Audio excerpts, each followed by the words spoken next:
وقالت طائفتم، اب ایک بڑی سازش کا ذکر ہو رہا ہے کہ جو انہوں نے کی تھی مسلمانوں کے خلاف اور محمد رسول اللہ کو ناکام بنانے کے لیے۔ اس سازش کا پس منظر کیا تھا کہ چونکہ صورتحال یہ آ چکی تھی دنیا کے سامنے کہ جو ایک مرتبہ دائرہ اسلام میں داخل ہو جاتا تھا، اب چاہے اسے مار دیں، اسے پیٹیں، اسے بھوکا رکھیں، اسے سزا دیں، جو بھی ٹارچر کریں، واپس نہیں آتا۔ تو دھاک بیٹھ گئی نا کہ اسلام کے اندر کوئی ایسی کشش ہے، اسلام کے اندر کوئی ایسی حقانیت ہے،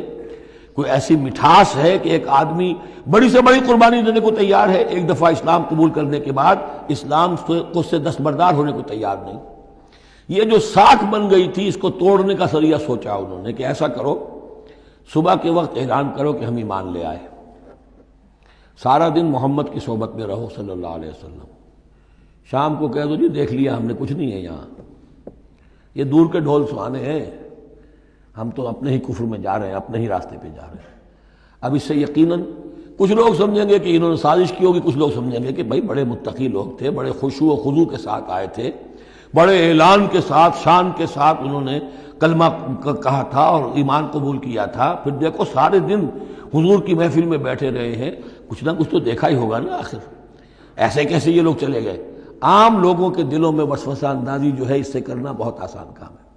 وہ سازش تھی جو بنائی، اور اسی کا اصل میں تعلق ہے قتل مرتد کی سزا۔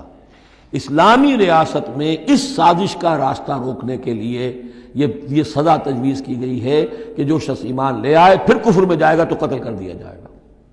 کیونکہ اسلامی ریاست کی بنیاد ہے، آئیڈیولوجیکل ریاست ہے یہ، ایمان اور اسلامی تو اس کی بنیاد ہے، اس کی جڑوں کو کھودنے والی جو چیز ہو سکتی ہے اس کی تو پوری جو ہے اس کی بندش اور اس کا سد باب ہونا چاہیے۔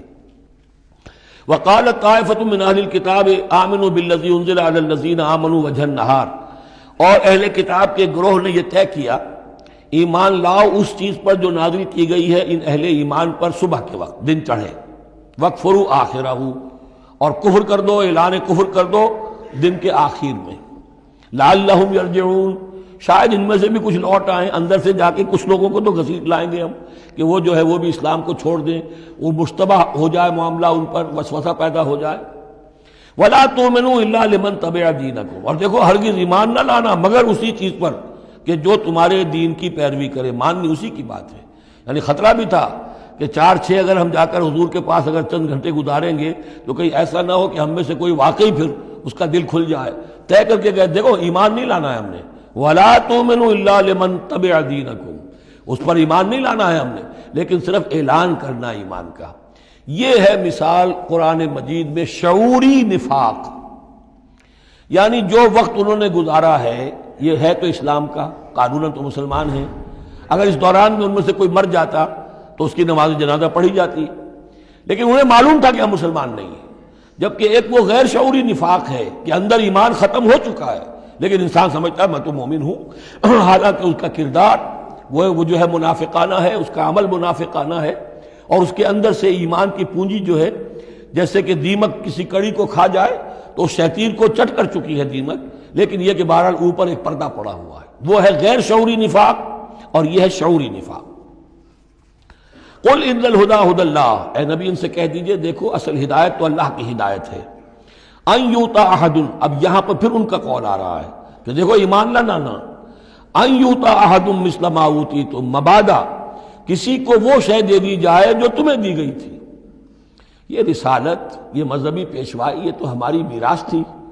ہم اگر انہیں مان لیں گے تو وہ چیز ہم سے ان کو منتقل ہو جائے گی، لہذا ماننا تو نہیں ہے، لیکن یہ کہ ان کی بہرحال کسی طریقے سے ہوا اکھیڑنے کے لیے ہمیں یہ کام کرنا ہے۔ اور یحاجوکم عند ربکم، یا تمہارے خلاف حجت قائم کریں اللہ کے نزدیک۔ قل ان الفضل بید اللہ، کہہ دیجئے ان سے کہ فضل کل کا کل اللہ کے ہاتھ میں ہے، یؤتی ہے من یشاء، وہ جس کو چاہتا ہے دیتا ہے۔ اس نے 2000 برس تک ایک منصب پر تمہیں فائز رکھا، اب جو ہے تم اس منصب کے نااہل ثابت ہو چکے ہو، تمہیں معزول کر دیا گیا، اور اب ایک نئی امت ہم نے بنائی ہے اور اس کو اس مقام پر نصب کر دیا ہے، انسٹالیشن ہو چکی ہے۔ واللہ ذو الفضل العظیم، قل ان الفضل بید اللہ یؤتیہ من یشاء واللہ واسع علیم، اللہ بہت وسعت والا اور جاننے والا ہے، یختص برحمتہ من یشاء، وہ مختص کر لیتا ہے اپنی رحمت کے لیے جس کو چاہتا ہے۔